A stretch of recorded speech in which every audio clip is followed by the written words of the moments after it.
bukan berarti kita sebagai yang menginstalasi jaringan kita harus paham betul, harus bisa menggunakannya, itu nggak harus ya.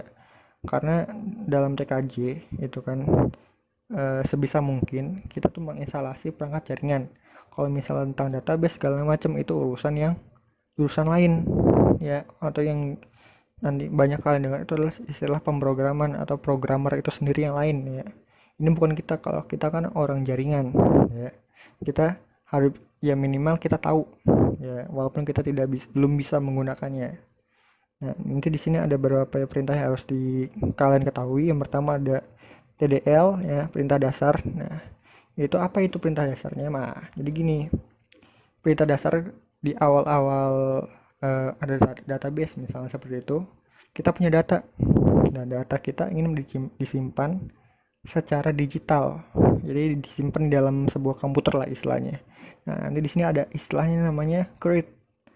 Ya, create itu maksudnya apa? Nah, istilahnya kita memasukkan database lah. Nanti kalian bisa baca sendiri. Ya, create itu nanti kita akan membuat database. Nah, buat database ini maksudnya seperti contohnya gini aja.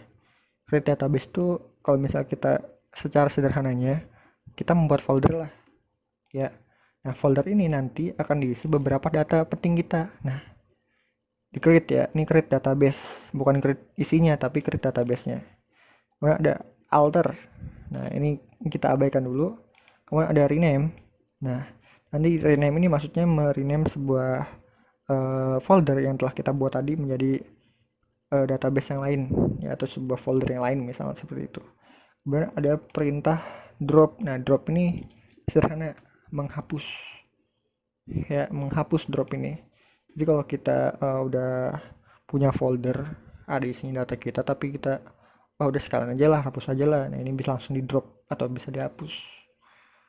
Oke, kemudian ada data manipulation ya, DML. Nah, ini maksudnya setelah kita membuat database-nya atau membuat foldernya, nah nanti kita akan ditujukan dengan data manipulation language. Nah, nanti kalian silahkan dibaca ya. Nah, di sini terdiri dari beberapa ya. Nah, nanti ini pengaturan DML ini gunanya untuk mengatur data yang berada di dalam database kita, atau mengatur data yang ada di dalam folder kita yang telah kita buat tadi dengan fungsi apa? Dengan fungsi perintah create ini. Oke, misalnya seperti ini. Kita sudah membuat database kelas misalnya. Ya, database namanya kelas. Nah, kelas itu kan kita artikan sebagai folder aja sementara ya.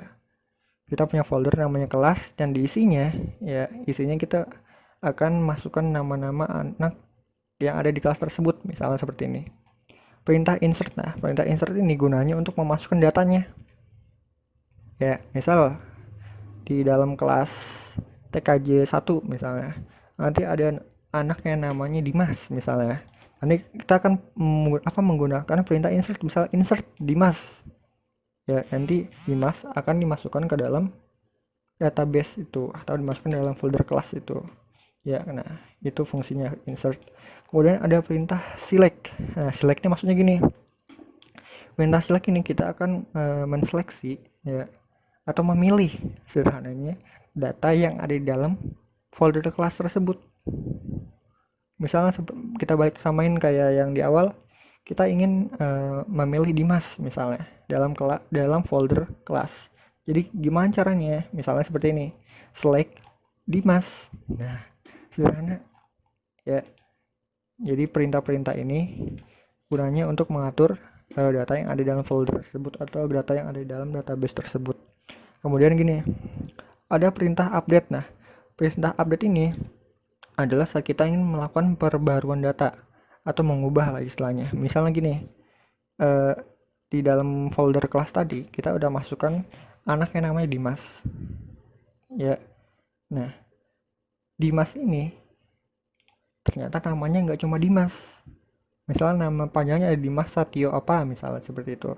Nah, ini nanti fungsi update ini untuk mengubah data tersebut. Nah, misalnya gini, kita akan mengupdate ya, nama Dimas menjadi Dimas Satyo Nugroho misalnya seperti itu. Berarti mengubah data yang ada di dalamnya. Nah, kemudian ada perintah delete. Perintah delete ini ya Gunanya untuk menghapus data yang ada di dalam database tersebut, atau menghapus data yang ada dalam folder kita tersebut. Misalnya contoh, ternyata Dimas itu bukan termasuk dari kelas TKJ 1 misalnya. Ternyata dia kelas dari mesin. Nah, berhubung di sini kita tidak bisa database itu tidak bisa memindahkan, jadi mau nggak mau kita harus menghapus database-nya, atau maksudnya menghapus datanya ya. Jadi gimana caranya? Misalnya Dimas bukan di TKJ 1 nih, Dimas adanya di mesin. Nah, jadi kita nanti perintahnya seperti ini, delete Dimas from kelas TKJ 1 misalnya gitu, menghapus Dimas dari kelas TKJ 1 seperti itu ya. Kemudian ada lagi data control language. Nah, ini nanti kalian silahkan pelajari sendiri ya, silahkan dibaca-baca aja ya, soalnya ini kita nggak masuk juga ke sini. Nah, fungsi SQL, nah silakan nanti ini sampai sini ditulis ya untuk dicatat. Oke, itu adalah poin-poin yang ada di dalam database. Kemudian kita langsung masuk ke materi fungsi-fungsi database server. Oke, kita masuk.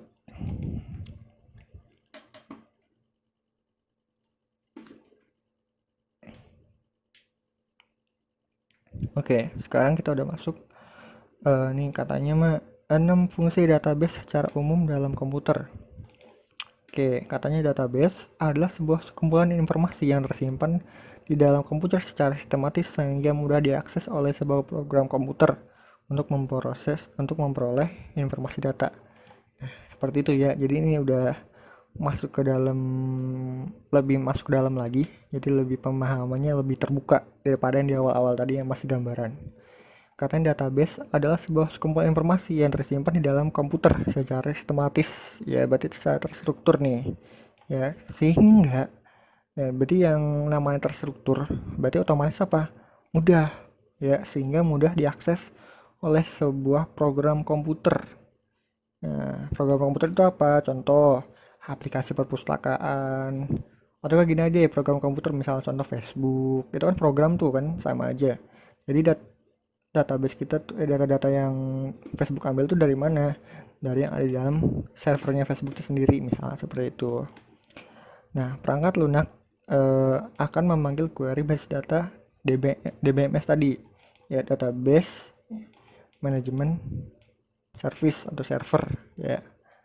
Penggunaan kata database ini tidak hanya di dunia komputer, karena telah meluas di bidang di luar komputer banyak ya. Nah, fungsi-fungsinya kita langsung aja.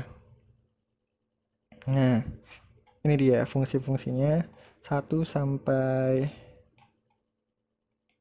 6 ya. Nah, ada 6 fungsi di sini. Nah, nanti silahkan kalian catat poin-poin pentingnya. Bagi yang sudah mencatat materi ini, yang saya suruh catat, kalian nggak perlu nyatat lagi, kecuali kalau kalian belum nyatat, silahkan kalian catat lagi ya. Nanti nggak usah banyak-banyak nyatetnya. Misal nih, nomor 1, mengelompokkan base data untuk mempermudah identifikasi data. Database menyiapkan data sesuai dengan permintaan pusat terhadap suatu informasi dengan cepat dan akurat. Dah, titik. Nanti dicatat, jadi kalian nggak harus nyatet banyak-banyak banget gitu ya. Nanti silakan ini kalian baca ya, karena banyak nih katanya. Menghindari data ganda, menggunakan akses penyimpanan data. Nah, sekarang kita bahas nih menghindari data ganda. Maksudnya gimana? Nah, misalnya gini aja, kalian punya KTP misalnya, udah punya KTP nih, namanya Dimas Satyo Nugroho. Ternyata ada dua, ternyata Dimas Satyo Nugroho, tanggal lahirnya sama ya, tempat lahirnya sama, nama orang tuanya sama, dan pertanyaannya gini, data yang asli itu yang mana? Sementara di dalam database ya ada catatan di mana nama Dimas itu ada 2 dan data isinya pun sama. Pertanyaannya gini, mana data yang akan dipakai? Nah, jadi di dalam database data yang duplikasi itu ya, atau yang ganda itu bisa diakalin atau bisa dihapus dengan diganti dengan yang lebih baik, atau juga bisa dikombin ya, atau dijadikan satu. Nah, misalnya seperti itu. Kemudian memudahkan akses penyimpanan data. Nah, menjaga kualitas data dan informasi agar tetap sama saat entry dan setelah entry. Kemudian memecahkan masalah penyimpanan data konvensional. Jadi kalau kalian tahu penyimpanan data konvensional itu seperti apa? Seperti ini yang paling gampang. Nah, saat kalian beli pulsa, nah kalian nanti suruh nulis di buku kayak buku besar gitu ya. Biasanya kalau kita lihat tuh kan buku buat nyatet uang kas ya kalau di kelas-kelas tuh. Nah, itu namanya penyimpanan data konvensional atau yang masih non modern ya. Kalau sekarang sudah modern berarti menggunakan namanya database seperti itu. Nah, kemudian mendukung aplikasi yang membutuhkan ruang penyimpanan. Nah, ini nanti 6 fungsi ini silahkan kalian catat ya, sampai titik aja nggak usah banyak-banyak ya. Misal dari ini sampai titik mana titiknya nih. Nah, ini panjang nih kayaknya, jadi titiknya sampai sini gitu ya. Lanjut, ini fungsi sudah kita bahas. Nah, kemudian ada software-software database server yang sering digunakan. Oke, nah ini software-software database server yang sering digunakan nih maksudnya apa nih? Ya, jadi kita buka aja dulu. Nah, 8 contoh aplikasi DBMS yang banyak digunakan beserta kelebihannya. Kita nggak akan bahas kelebihannya, kita akan masuk ke dalam 8 aplikasinya saja. Ya.